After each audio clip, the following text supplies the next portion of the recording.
बिस्मिल्लाहिर्रहमानिर्रहीम। अल्हम्दुलिल्लाहि रब्बिल आलमीन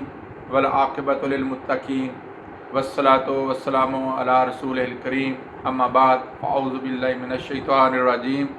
बिस्मिल्लाहिर्रहमानिर्रहीम। व्यूअर अस्सलामु अलैकुम। जैसा कि आपके इल्म में है कि मुहर्रमुल हराम का महीना हमारे सामने है और ये महीना अपनी हैसियत के एतबार से शहादतों का महीना है। मुसलमानों के लिए जहाँ ये गम का एक उनसर हमें देता है, वहीं हमारे लिए ये फ़ख्र और हुर्रियत का दर्स भी है। चुनांचे आज जो अभी जिस मौजू पे मैं आपसे गुफ्तगू करूँगा वो ये है कि क्या वाक़या करबला जो है वो मज़लूमियत की दास्तान है या हुर्रियत का सरचश्मा और उलूम व मारफ़ का मखाज़न है। इस बात पर मज़ीद हम तशफ़ी अमेज़ इंशाअल्लाह दलाइल के साथ बात करेंगे। इससे पहले कि अपनी बात को आगे बढ़ाया जाए, आपसे गुजारिश है कि इस चैनल को सब्सक्राइब कर दें और आगे दूसरों तक पैगाम को पहुंचाने के लिए आपसे गुजारिश है कि आप इसे लाइक और शेयर भी कर दें। दोस्तों, जैसे कि मैंने आपसे तमहीदी अल्फाज में बात की कि करबला का जो वाक़या है बिलाशुबा अंदोहनाक वाक़या है, लेकिन क्या इसे एक मज़लूमियत की दास्तान बना के इसके ऊपर ऐसी तकारीर करके इस मौके के मुनासबत से उन बुज़ुर्गों के साथ होने वाले जुल्म व तशद्दुद का ज़िक्र करके और उसके ऊपर रो पीट कर और कुछ रसूमात करके क्या हम इस वाक़े के साथ इंसाफ कर रहे हैं? तो मेरा जवाब इसमें नहीं है। मैं इस बात से इत्तफाक नहीं करता, बल्कि मैं कहूँगा कि ये हम शैतान की चाल में आ गए हैं और जो उम्मत को इस वाक़े से फ़ायदा हासिल होना था वो फ़ायदा होने के बजाय उल्टा हमने उम्मत में सुस्ती और काहली और डर और खौफ का मादा पैदा करके यज़ीदियत को मजबूत किया है और हुसैनियत को कमज़ोर किया है। इस मौजू पे इंशाअल्लाह डिटेल से मैं बात अलहदा वीडियो में करूँगा कि कैसे यज़ीदियत मजबूत हुई है और हुसैनियत किस तरह कमज़ोर हुई है। लेकिन इसका दूसरा हिस्सा जो है वो, जैसे मैंने आपसे कहा कि इसका एक और सवाल ये भी है कि क्या वाक़या करबला जो है वो हुर्रियत और आज़ादी की दास्तान है। तो ये बिलाशुबा इस बात से मैं इत्तफ़ाक़ करता हूँ कि वाक़या करबला ने हमें बताया है कि अल्लाह का खौफ ही सबसे बड़ा खौफ है, अल्लाह की मोहब्बत ही सबसे बड़ी मोहब्बत है, रसूलुल्लाह अलैहिस्सलातु वस्सलाम का तरीक़ा और उसका हया और उसकी अमलदारी ही सबसे बड़ी हकीकत है और उसके ऊपर जो कुछ भी हो कुर्बान किया जा सकता है। इस लिहाज से मैं समझता हूँ कि जो वाक़या करबला है हुर्रियत और आज़ादी की दास्तान है और बिलाशुबा जो तारीख़ है उसने ये साबित किया है कि जो आज़ादी और हुर्रियत वाले थे वो जीत गए और जबर और जुल्म और सितम वाले हार गए। यज़ीदियत जो है वो बिलाशुबा हर दौर में ज़िंदा रही है। इसके ऊपर भी एक इंशाअल्लाह हम अलहदा गुफ्तगू करेंगे कि यज़ीदियत है क्या और हुसैनियत है क्या, ताकि पता चल सके कि ये किरदार नहीं है बल्कि ये रवैयों का नाम है। दोस्तों, अब हम एक और बड़ी अहम बात जो है जो वाक़या करबला से मेरा ख़्याल है हमें अख़ज़ करने की ज़रूरत थी और इसमें बहुत सारे हमारे उलमा ने कोशिश भी की है और उनकी मसाई जो हैं बदकिस्मती से ये मज़लूमियत की दास्तान के नीचे दब गई और उनका वो जो किरदार था, जिस बात को उन्होंने आयां करने की कोशिश की, उसका जो है उम्मत में अहया ना हो सका। बाहर सूरत मैं समझता हूँ कि ये गो के ऐसा मामला है जिसके ऊपर जिस तरह गुफ्तगू होनी चाहिए थी, बल्कि गुफ्तगू होनी ही इसी बात पर थी कि जो वाक़या करबला है उससे हमें क्या क्या सबक मिलते हैं, इस वाक़या करबला ने क्या क्या दास्तानें जो पैदा की हैं, उन दास्तानों से कौन कौन से अलूम जो हैं वो और मुआरफ़ कौन कौन से जो हैं हमारे ऊपर उम्मत के ऊपर अया हुए और उन अलूम और मुआरफ़ को आगे हमने लेकर आना था। मिसाल के तौर पे جیسا کہ آج کی بدقسمتی جو ہے میں سمجھتا ہوں کہ جب کہ سیاست کو شجر ممنوع بنا دیا گیا ہے اور سیاست پاکستان جیسے ممالک اور بالعموم پورے اسلامی ممالک میں جو ہے وہ ایک شجر ممنوع اور شیطانی کھیل بن چکا ہے، مذہب کا نام استعمال کرنا شجر ممنوع بن چکا ہے، مغرب کی سوچ ہمارے بچوں پہ اور ہمارے سیاستدانوں پہ غالب آ چکی ہے۔ اس حوالے سے میں ایک پہلے ویڈیو کر چکا ہوں کہ دین اسلام تو بیسیکلی ہے ہی سیاست، اور سیاست چونکہ اس کا مطلب آپ اگر سمجھیں تو حکمرانی ہوتا ہے، تو حکمرانی تو دین اسلام کی بنیادوں میں سے ہے۔ اسلام انسان کو ایک شخصی سطح پر بھی حکمرانی کی بات کرتا ہے کہ اپنی ذات کو، اپنے نفس کو کنٹرول کرو، اور پھر اگر یونٹ کی سطح پہ آئیں تو گھر میں انسان کو کہتا ہے کہ اپنے گھر کی عملداری کو صحیح طریقے سے قائم کرو، باپ کو بچوں کے لیے، بیوی کے لیے، خامد کو، اور ہر ایک کی ذمہ داریاں اور حقوق کا تعین کرتا ہے۔ تو کیسے ممکن ہے کہ اسلام کو اگر سیاست سے نکال دیا جائے، حکمرانی سے نکال دیا جائے، تو دین کہاں سے بچے گا؟ تو چنانچہ میں سمجھتا ہوں کہ سیدنا امام عالی مقام کا یہ دل خراش واقعہ اپنی جگہ پہ صحیح، لیکن آپ نے ایک ایسی حریت کی مثال قائم کی، ایسی حریت کی داستان رقم کی کہ آئندہ قیامت تک کے لیے آپ نے بتا دیا کہ آزادی کے اظہار رائے اور حکومت وقت اگر عدل کے خلاف ہو تو اس کے لیے کون سے بڑی قربانی دی جا سکتی ہے۔ آپ نے اپنے بھائیوں کو، بیٹوں کے، اپنے بھانجوں کی، اپنے دوستوں کی،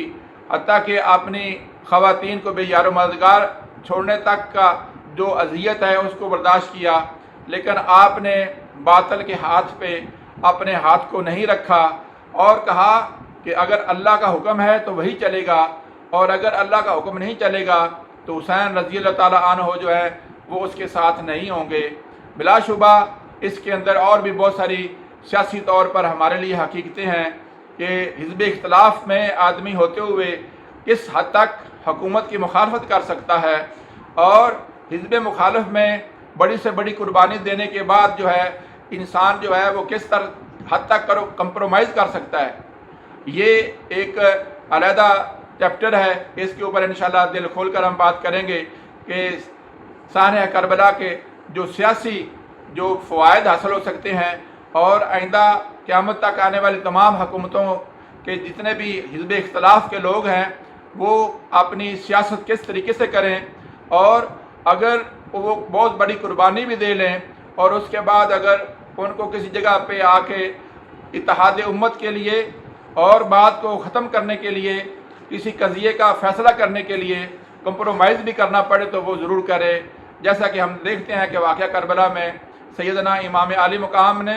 اپنے آخری وقت میں ان لوگوں کو 3 شرائط پیش کی تھیں، اور وہ 3 شرائط اتنی خوبصورت تھیں، کاش اس وقت وہ یزیدی فوج جو ہے اس کو مان لیتی، تو میں سمجھتا ہوں کہ امت اس بہت بڑے قضیے سے کسی حد تک اس کا مداوع کر سکتی۔ اس کے علاوہ دوستو دوسرا اس کا بہت بڑا پہلو جو ہے سیاسی پہلو کے ساتھ، وہ اس کا دینی پہلو ہے۔ اسلام کا، سیاست کا اور دین کا جو آپس کا جو تصور ہے وہ حضرت امام عالی مقام نے بڑے آسان طریقے سے اس کو پیش کیا، اور دینی نقطہ نظر سے ہماری کیا کیا ذمہ داریاں بنتی ہیں، ہر مسلمان کی کیا ذمہ داری بنتی ہے۔ کوفیوں نے جو معاملات کیے، ان کی جو منافقت، جو ہمیں ریاکاری جو ہمیں دیکھنے کو ملتی ہے، بلا شبہ یہ قابل مذمت فعل جو ہے یہ ہمارے لیے بھی ایک داغ سے کم نہیں ہے، شرمندگی سے کم نہیں ہے۔ لیکن واقعہ کربلا جو ہے وہ کوفیت کو ختم نہیں کر رہا، وہ کوفیت کو عیاں کر رہا ہے۔ ہر دور میں کوفی اور یزیدی جو ہیں وہ رہے ہیں۔ ریاستی جبر جو ہے وہ یزیدیت کی علامت ہے اور ناانصافی کی علامت ہے، ظلم و ستم کی علامت ہے، اور کوفیت ظلم و ستم کو برداشت کرنا ہے، حق اور انصاف کی خاطر نہ اٹھنا ہے اور ظلم و جبر کو برداشت کرنا ہے۔ یہ بھی بتاتا ہے کہ ظلم و ستم برداشت کرنے کے ساتھ نہ تو کوفیت کو فائدہ حاصل کر سکتی ہے اور نہ یزیدیت کامیاب ہو سکتی ہے۔ دوستو اس کے علاوہ اس کے بہت بڑے اخلاقی پہلو نظر ہمیں آتے ہیں کہ اخلاقیات میں सैयदना इमाम आली मकाम ने जब उनके ऊपर ये मुसीबत तकलीफ़ आई तो ना सिर्फ ये कि जब आपने घर से निकले और फिर दोस्तों अहबाब से मक्का में जो मशवरे किए और उसके साथ जब आपने देखा कि यजीदी फ़ौजों ने आपको घेर लिया है, तो उस सूरत में आपने अपने तमाम अहबाब को जिस तरीके से अपनी अखलाकी तौर पर कहा कि वो उसका साथ छोड़ सकते हैं, और उनमें से आप हैरान होंगे जो मफाद परस्त तबका था, एक बड़ी तादाद में जो आपके साथ आ रहा था वो सारे का सारा रफू चक्कर हो गया, और उसके बाद आपके साथ सिर्फ गिनती चुनती के जो लोग चंद थे वो आपके साथ रह गए। लिहाजा इसमें भी आपकी एक अखलाकी बर्तरी नज़र आती है कि आपने ज़ाती मफाद की खातर उन लोगों को इस्तेमाल करने की कोशिश नहीं की। इसलिए आज के सियासतदानों के लिए, आज के अखलाकी मयार रखने वाले लोगों के लिए, उलमा के लिए, हर तबका के लोग के लिए कि जब कभी आप किसी काज के लिए निकलें तो आपके साथ सिर्फ खालिस लोग हों, मफाद परस्त लोगों से अपनी जान छुड़ाई जाए। इसके अलावा हमें बहुत सारी अखलाकी बातें जो सैयदना इमाम आली मुकाम का मार्का करबला में वाक़या है उसमें नज़र आती हैं। कुर्बानी और एसार की दास्तानें नज़र आती हैं, एक दूसरे से मोहब्बत और दूसरे के लिए सबसे बड़े आगे बढ़कर बहुत कुछ करने की दास्तानें नज़र आती हैं। आपका ये वाक़या जो है अपने अंदर बेशुमार समाजी जो पहलू है वो लिए हुए है कि आपने अपने तमाम रिश्तों को, अपने तमाम नातों को किस तरह यकजा किया और किस तरह से आप रज़ी अल्लाह ताला अन्हु ने इस मामले में हमें रहनुमाई मुहैया की। आप दोस्तों इस मामले में हम इंशाअल्लाह डिटेल से बात करेंगे कि वाक़या करबला से समाजी सतह पे हमें क्या सबक मिलता है, हमें ख़ानदान को कायम रखने के हवाले से क्या सबक मिलता है, सियासत जो है इस्लाम का जो तसव्वुर है उसको पुख्ता करने में और हिज़्ब इख्तिलाफ की हैसियत से हुकूमत की मुखालफत करने का किस हद तक अंदाज़ा किया जा सकता है, और इसके साथ साथ हमें इससे हुर्रियत और मोहब्बत और आज़ादी के कौन कौन से पैगाम मिलते हैं, और यज़ीदियत और कुफियत जो है ये जो रवैये हैं इनका फ़ायदे या इनके नुकसान क्या होते हैं, ये इंशाअल्लाह ताला हम अगली आने वाली वीडियोज़ में इन मौज़ूओं के अलावा दीगर मौज़ूआत पर भी बात करेंगे। तो मैं समझता हूँ कि ये वाक़या करबला जो है ये सिर्फ मज़लूमियत की दास्तान नहीं है। इस मज़लूमियत की बजाय हम इन हुर्रियत पसंदों की बहादुरी और दलेरी को ऊपर फ़ख्र करना हमारे, मैं समझता हूँ कि शयान शान होना चाहिए और उनको इसमें इज़्ज़त और आबरू मिलेगी। लेकिन बिलाशुबा ये एक अंदोहनाक वाक़या था, इसके ऊपर गम के अंदर शामिल होना कोई बुरी बात नहीं है। गम फितरत का ऐन तकाज़ा है। हम भी सैयदना इमाम आली मकाम और उनके दोस्तों, उनके अहबाब और उनके साथ होने वाले जुल्म सितम के ऊपर गम रसीदा हैं। हमें भी तकलीफ़ है कि ये काश वाक़या ऐसे ना हुआ होता। रसूलुल्लाह अलैहिस्सलाम के साथ आपकी जो वाबस्तगी थी, जो तअल्लुक़ था उसका एहतराम किया जाता और उम्मत एक इतने बड़े खलफशार से बच जाती। लेकिन इसके साथ साथ हम देखते हैं कि आप ख़ानदान रसूल, नवास रसूल और नबी अलैहिस्सलाम का लवाब चूसने वाले हज़रत पाक इमाम जो हैं, आपने अपनी ज़ात को नहीं देखा, नबी अलैहिस्सलाम के दीन की आबियारी की और उसको ज़िंदा किया और उसको सरबुलंद किया, और हमें जाते जाते सियासत की वो सूझबूझ अता फरमा गए, हुर्रियत और आज़ादी की वो दास्तान बता गए। समाजी,